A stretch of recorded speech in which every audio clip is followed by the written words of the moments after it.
Getting ghosted sucks. You've been seeing somebody for a while and then out of left field, they just vanish. Maybe a few days before they told you they love you and they seemed super happy. And now you don't even hear a thing from them. And you're left wondering, well, where did I go wrong? How do I get this person back? And maybe this has happened to you several times. You go on countless dates, you get ghosted again, and then you get so ghosted you're wondering if it's Halloween, which is coming up pretty soon. So now the real question though is, how do we stop this and how do we solve this problem? I'm glad you're here because there is one question you need to ask yourself that's super important to break this cycle. What is this person really trying to tell me? And you might be thinking to yourself, well, nothing, because I'm not hearing a peep. I haven't even gotten a text from this person in the last 2-3 months. So how could they be telling me something? You might be asking yourself, how do I even stop this from happening? Can I even prevent being ghosted? And I hate to break it to you, you can't control somebody else's behavior, but you can definitely do things on your end that are going to give you the best chances of this no longer happening to you. And it really starts with asking deeper questions. And instead of asking yourself, how do I get this person back? What's the perfect text message to send them? Step back a bit and think to yourself, what is probably going on in this person's head? And if you don't want to really think about that right now because you're mad at this person, you're feeling bitter, you're feeling angry, you may be thinking to yourself that the very last thing you want to do right now is try and see the other person's perspective. It's totally understandable because when it comes to dating, sometimes we have our hopes up, we wear a heart on our sleeve, and then somebody just breaks it, and we don't really feel like wanting to try and see their perspective. We're really trying to lick our own wounds and tell ourselves, how do I feel better?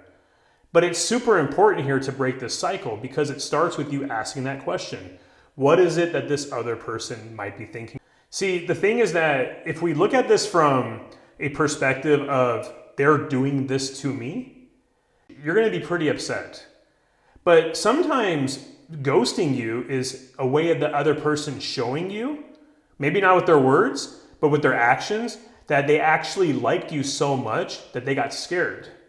See, dating isn't that easy. In fact, that person might have a lot of trauma or difficulty, a lot of pain of their own from their own past where they were really into somebody and they got ghosted. It doesn't make what they did to you right, but it can definitely affect their own emotions. See, maybe things were going so well with you, they actually saw a possible future with you and they weren't ready.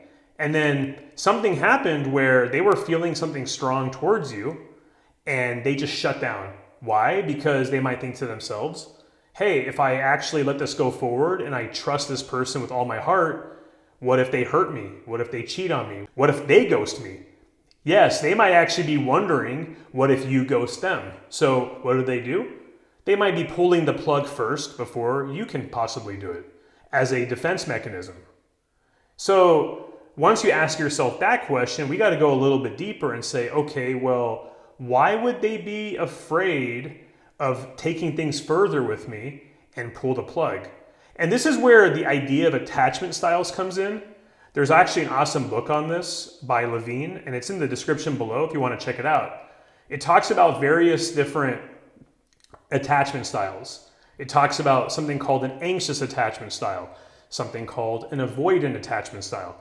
And these simply tell us when we go out and date, how do we bond with other people? What do we tend to do when we get scared? Do we tend to cling to others? Do we tend to put up walls and run away from others?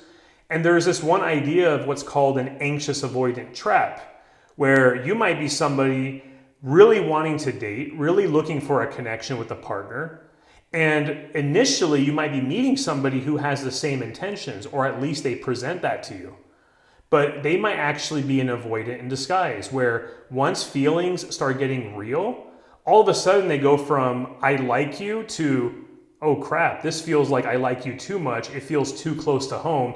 Let me get out of here. And this particular cycle called the anxious avoidant trap is super important because this is something that shows us why some couples will break up, they'll come back together, they'll break up again, get back together, because through distance, they feel safe to kind of test the waters a little bit and reach out to each other.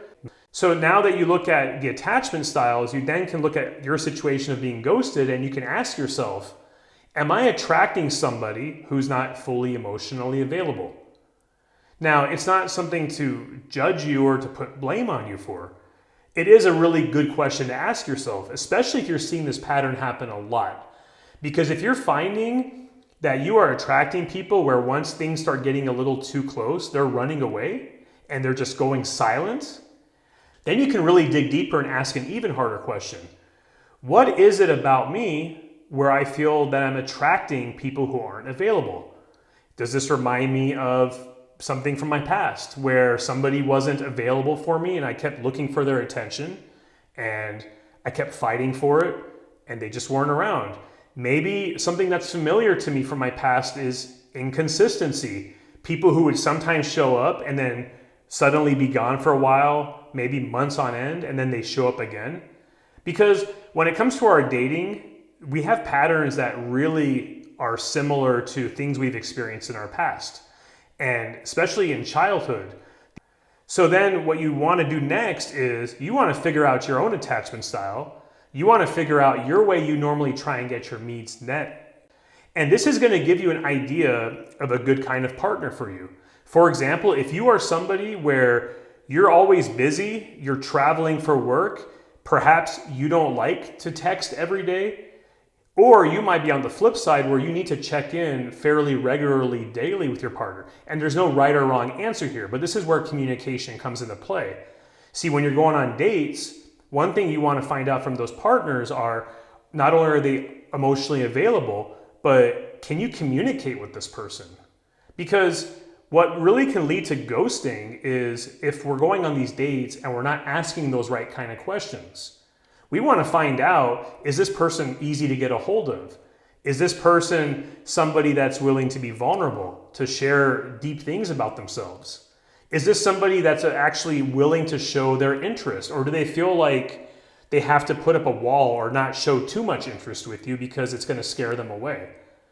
So these are some things to think about. Being ghosted here can actually be a good thing because it can actually not only get us to try seeing the other person's perspective, but also it tells us a little bit about ourselves, how we tend to date, what our attachment style might be, and how we go and get our needs met. Because all of these things are going to be important so that when you go out on the future dates, you can really get a good idea if somebody's a good fit for you. You start asking those questions about their dating experience. You start asking questions about what kind of texting frequency they like to have, what they like to see in a partner. Are they even looking for a partner? And you get the idea. Basically, step back. Instead of looking at it from a very high level view of, will they reach out to me? Are they going to text me back? And ask yourself, why am I even still going after this person? What is it about them that I'm attracted to?